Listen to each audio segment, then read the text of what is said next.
Today marks the day that 25 years ago, Israeli and Palestinian leaders convened at the White House for an unprecedented occasion, the signing of the Oslo Accords.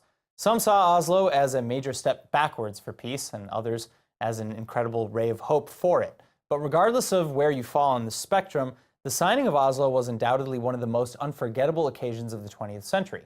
And ILTV's Brett Allen Smith is here with a brief look back at Oslo. Hi, thanks, Aaron. So, as we know, the Oslo Accords, along with everything that led up to them and followed them, is a pretty significant cornerstone of world history. And 25 years later, that legacy is still fiercely debated in both Israeli and Palestinian societies.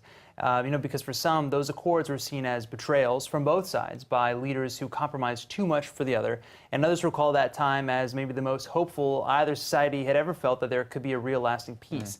But history is kind of an ethereal poetry to itself sometimes because, of course, today, almost 25 years later, instead of Israeli and Palestinian leaders meeting at the White House to sign an accord, the current White House has just closed the PLO's offices and ejected them from D.C. So history really comes full circle sometimes.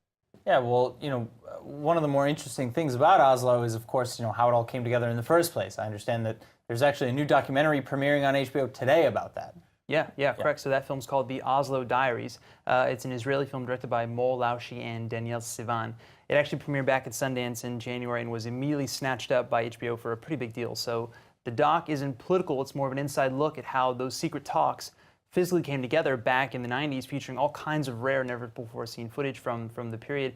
And much of the material actually comes from diaries of people who were in the room on all sides of those negotiations, American, Israeli, Palestinian, whatever, stuff that's never been seen before. So notably, it also features the final on-screen interview with Shimon Peres, which I think is pretty special. And I think 2 days after he shot that interview, he was rushed to the hospital where, of course, he would pass away sometime later.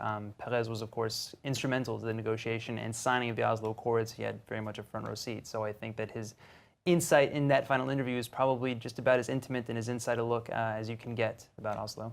I mean, it sounds incredible, very interesting. And even though Israel is becoming more and more famous for its series on Netflix, like Fauda and Mossad 101, I think the country makes some of the most interesting and complex documentaries out there too. And this one sounds really fascinating.